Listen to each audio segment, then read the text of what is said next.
You gotta understand, chosen ones, that divorce is traumatic. On both sides, it's a very traumatic experience for both parties involved. Not even to mention the children yet. And then when you add into the mix that you're dealing with a narcissistic individual through a divorce, and there's children at play, there's children involved, this becomes a whole different kettle of fish. Yeah. Now, this will break individuals down. Now, there's a thing that I like to say, like, divorce is like a loaded gun. Yeah. You have it there, but you don't necessarily want to use it. But if the worst situation happens, then you might need to pull that trigger. Yeah.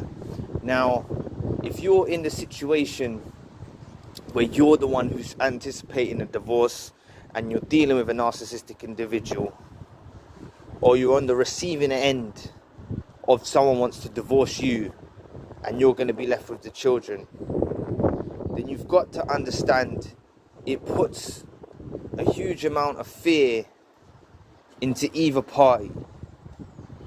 Okay? Now, if you, let's go over, if you're the individual that wants the divorce now, yeah, you've got to understand that if you're dealing with a narcissistic individual, it's easy to use the children against them.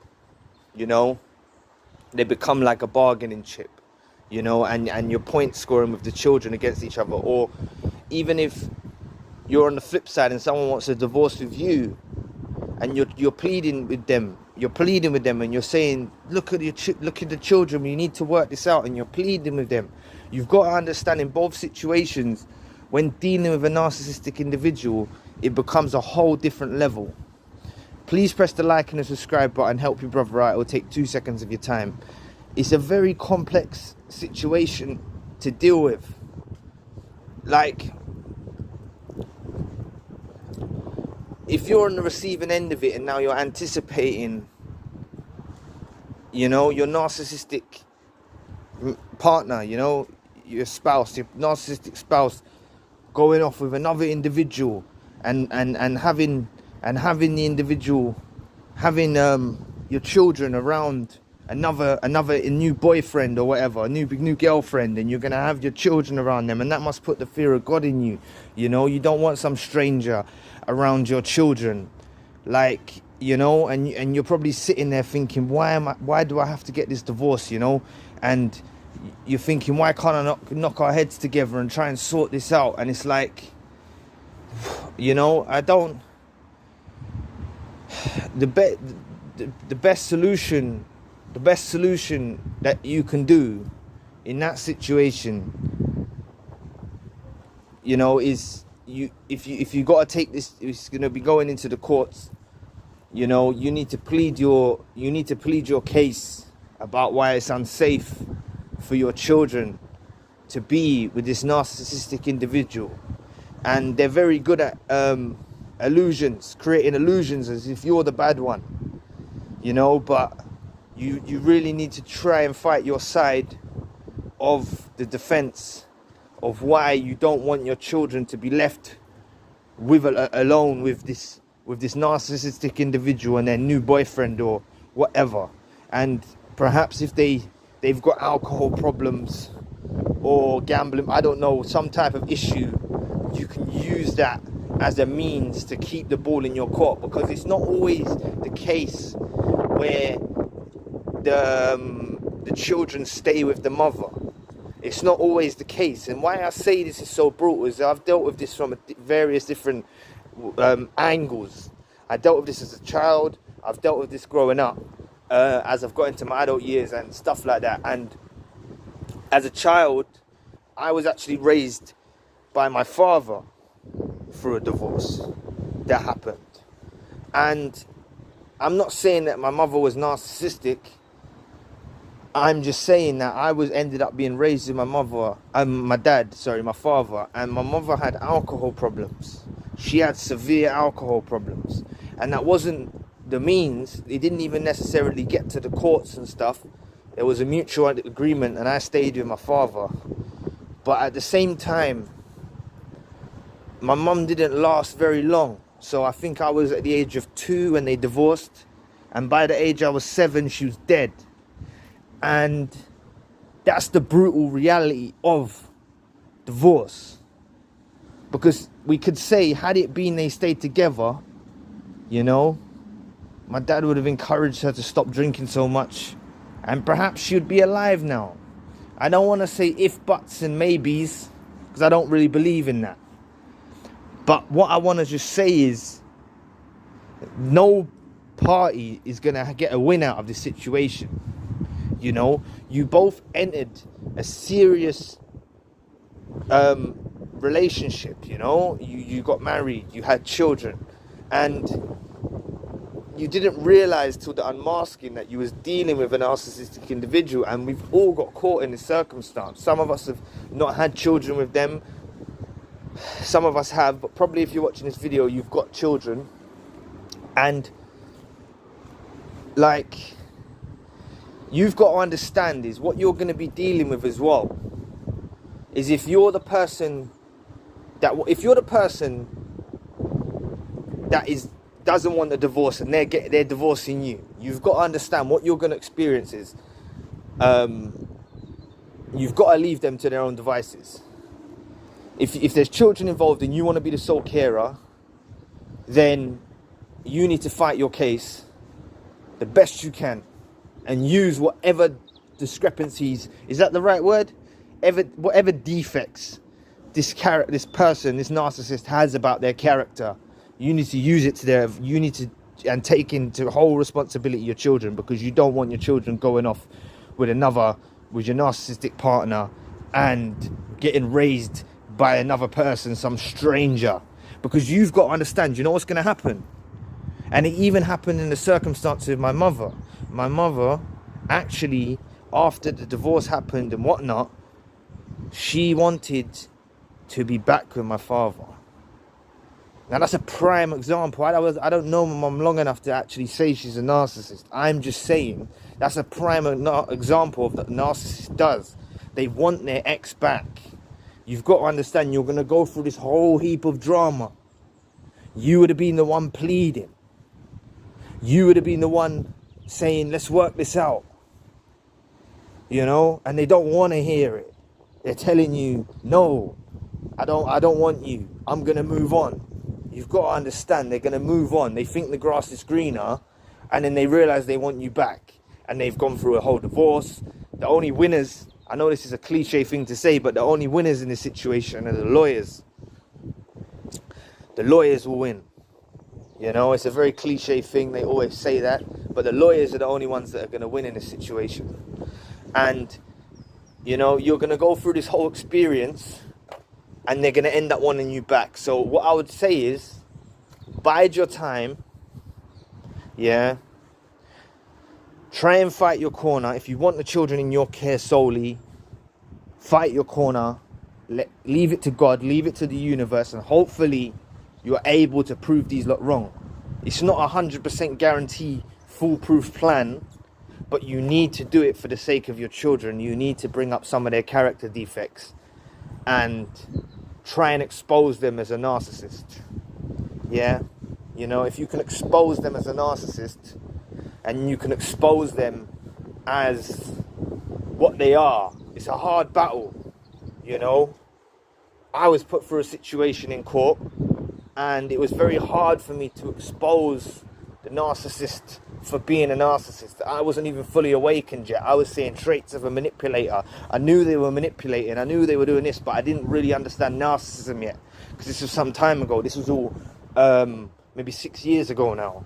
Yeah, 6-7 years ago. And it's like, it's hard to prove them. But try your best. You've got to do it for your children. You've got to do it for them. And, you know, there's no point in you two staying together in an unhappy thing. So as I said to you, if you let them move on, they're going to eventually want you back. Now, if on the other subject side, you're the one that wants a divorce, okay, they're going to be very good in court to be painting you out to be the unhealthy parent. and they could probably end up getting full custody of your children, male or female, it doesn't matter. They're going to be very good at manipulating the courts to make it out to you that you're the bad one. Yeah? So if you want this divorce, you've got to do it. You know, what I know you've got to understand, I know you want to do the divorce route, and you have every right to do that. But I'm saying the best place that you can do first, before that, and if you already have, get yourself to a place of safety. The whole thing, this is where it comes into issues, and it will tie into the points that I was making earlier about the person, even if they want to run out on you, is you both have got to find somewhere new to live. You've both got to start taking into consideration expenses that are going to come forth from now being separated. It's a crazy heap of drama, and that's why I say it's very traumatic for every party involved. And you'll have the narcissist running around doing all of this kind of smear campaign, you know, doing all of this stuff, only to get further down the road and then realize they want you back. So it's like you've actually got to go through this. It's a shame to say it, but you have to face this. It's a harsh truth that you have to face this. And if it's going down the path of this divorce and it's happening, you've just got to face it. And it's going to be a very, very rocky road. It's going to be very rocky. You're going to be very hurt. Yeah? But I'm telling you, chosen one, yeah, that there is something at the tunnel's end, and it's not a train.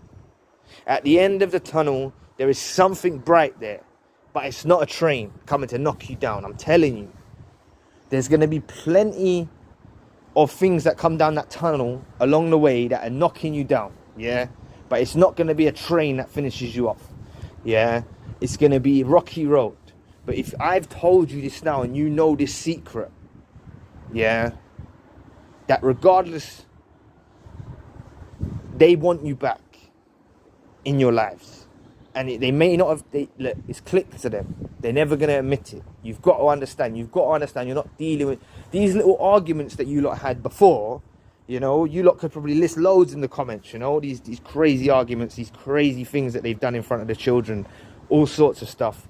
And they've even encouraged you to do in front of the children. These arguments wouldn't have happened if you were dwelling in tranquility with your divine counterpart, or your divine soulmate, your twin flame. Yeah, this wouldn't have happened. This is because you're in this situation now with someone who's not your destined spouse. They're not predestined for you to be your spouse. Yeah, I know it's hard to hear because you fell in love with this person, you went for a journey with this person, you're very connected to this person. But it's not the fact that they're your twin flame. They're not. Shame to say it, but they're not. So if you're in this situation and you want a divorce with them, you've got to understand that it's going to be very traumatic for both your children, for both of them. If they're pleading that they want you back in their life because you're ready to totally get rid of them, and this is when they're going to be so desperate. They're going to be jumping to anything to make you jealous. And then you've still got to anticipate your children staying there on weekends, and they've got some stranger around your children. You know? It's a big money scheme, this whole divorce thing. Yeah? You lot are going to lose finances. You're going to lose all sorts of problems from this divorce. And this is what happens when you take a holy matrimony under God. Because that's what marriage is. Marriage is a holy matrimony under God. I don't know if it's holy matrimony, but it's you've made an intention to God, the universe, however you want to look at it, and you've took upon this marriage, and you say death do us part and all this stuff. And in all cultures they have a similar sort of thing, you know, whatever culture you're from, it's a similar sort of thing. You both make your intentions to each other. This is why it's very serious, you know, and it's not our fault. We've got our blinders on when we're younger. We're going through life a bit blind, you know. We're leading with our heart. We're getting involved with someone we don't really know. We fall in love with someone because we're so pure, innocent, and so forth. And only to get 10 years down the line, or however long down the line, or more, and then you realize you're a narcissist, and you don't, and then you're trauma bonded by these individuals. You know, you miss them. You know, you don't know if you want them back. You want to work it out. It's all you see is them. They're so deeply ingrained in your head, and then now they're putting you through this whole smear campaign with a divorce situation, or you're anticipating a divorce. You've got to understand it's very traumatic, and you see what I failed to mention. This video is going on long a bit, but I'll keep going. Hopefully you're still here listening, because it's think about it. Everything I've just mentioned, I'll check the time now, we're at 15 minutes 40. Everything I've just mentioned, I've barely mentioned the children. Think of the impact it's going to have on the children, the impact it's going to have psychologically. They're going to go through sorts of things. I've suffered with things through the death of my mother from one mistake that she made, whether she was a narcissist or not. She'd done mistakes, she'd done things, it caused the relationship to end. They divorced, then she wanted him back. I ended up going through certain things when I was younger, through losing the death from my mum dying, you know. And a lot of narcissists do have abuse issues. They do have substance abuse issues. We have substance abuse issues as well. A lot of chosen ones have substance abuse issues. Most people in this world have substance abuse issues, you know. But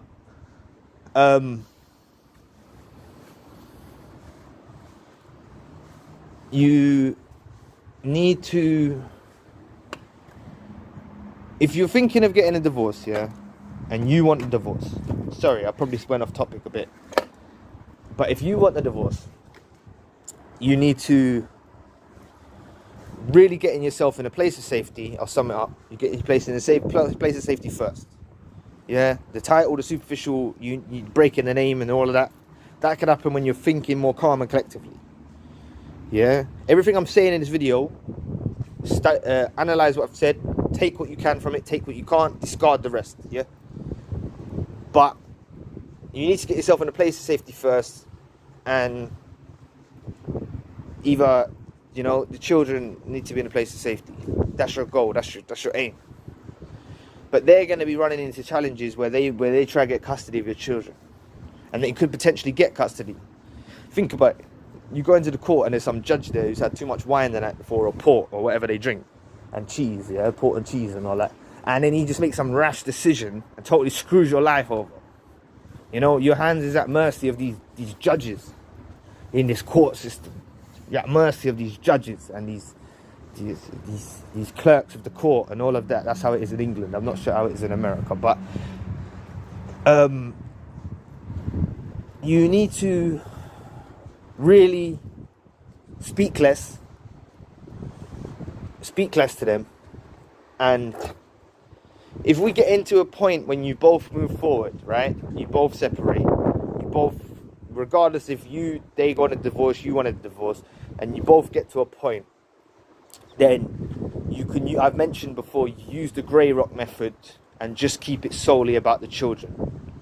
Yeah, use the grey rock method, keep it solely about the children. But it's a very huge journey to even get to that place when this one's staying on weekends and you're getting into this routine. If divorce is fresh, separation is fresh, separation even hasn't even happened yet, it's all still fresh.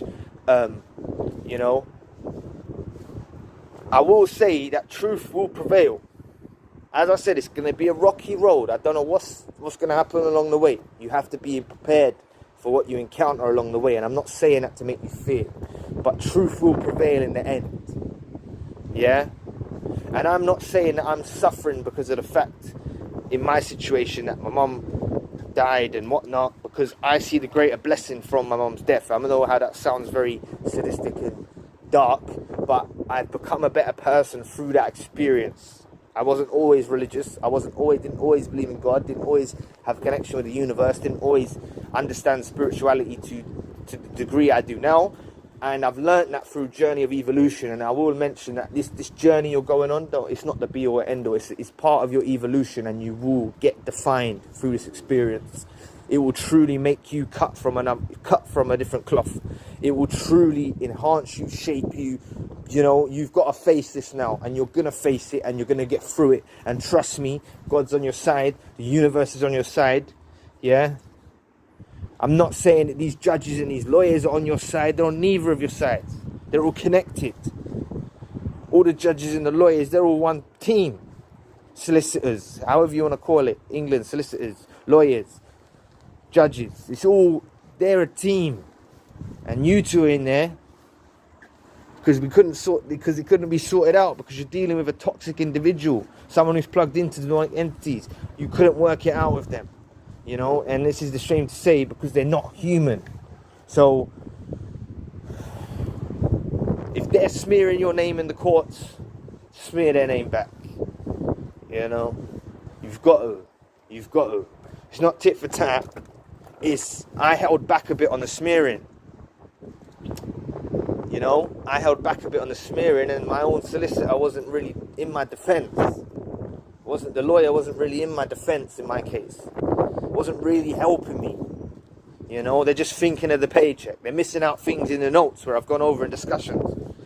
They don't, you know, you need to be working with your solicitor. Make sure you get a good one. Try get a good one if you can afford it, or at least try if you get one. Try and reason with them enough so they fully grasp in what you're saying. You know, because they don't. They're lazy. They're lazy, man. They're lazy. They're thinking of, and they're worried about their image in front of the judge, because you've got to understand they deal with judges in different ways. So if your case don't look that good for you, they like to deal with judges. They see judges week in, week out. So they don't like to look too bad in the eyes of the judge. So they won't fully put on a full defence for you. That's how bad your own lawyer will do that. Your own solicitor will do that. You know what I mean? And you're at mercy of these people now. You're at mercy of these judges now, because of this stupid narcissist and this stupid idiot. Yeah? So if they want to divorce you, you know, be patient. They're going to end up wanting you back. And if you're getting a divorce and you want them, take your time to think calculatedly. Try get to a place of safety. Try help get family involved. You know, and if they're doing a divorce on you, just let it ride out, man. It's a rocky road. It's a rocky road for either party. Even if you're getting divorced, you want a divorce, or vice versa. It's a rocky road for both of you. And the thing is, the narcissist's head is in the clouds. If this is all still fresh, they don't know what they're doing. Yeah, believe me, so give it 6 months. Just cut contacts in a way as best you can. Cut contact as best you can. And that's why I'm saying grey rock method, because that's a form of cutting contact. That's a form of being able to repel their negativity, their demonic entities, just repel them, you know. Keep it only about the children when you get into discussions. Keep it only about the children. If this has already gone through divorce and this is after divorce, yeah, you know what I mean? If this is after divorce now, then, and you're looking back on this now, at this video, don't regret about what you haven't done or you have done or whatever. Use it to take in your stride now. And this grey rock method is the best form of no contact. There's no point pleading with them. There's no point trying to get them to come to your way of thinking, because even if they do come to your way of thinking, they don't admit that they're your way of thinking, and they just run on another track. But believe you me, you're chosen. You've got something brighter at the end of the tunnel. I'm telling you, everyone's got someone made for them. You've got your divine counterpart. You've got an empath out there. You've got someone who's been through similar struggles as you have. You've got someone in the world that's like that, yeah? And this person was blocking what you're destined for. I don't care if you're 64. I don't care if you're 74. You know? You might not have gone out the house in a while or whatever, but you go to the local thing in your elder years, you go to some local event, even a restaurant, something, you start speaking to someone. It doesn't matter what age you are. Believe you that me. Believe you that me. It don't matter what age you are. Yeah?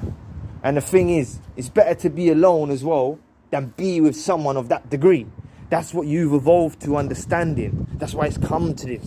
Because you've evolved to the point of understanding where it's better to be by yourself. And you will, if you're not there yet, you will get to that understanding.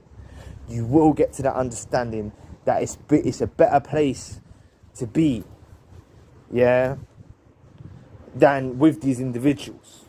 check back on my other videos. I've gone to that in depth about why it's a blessing to be where you are now, separate from them, than if you was with them. Yeah, I've gone over that. You'll see. I can't even think of the titles right now, but you'll see. But I hope this video has helped, yeah, in some way.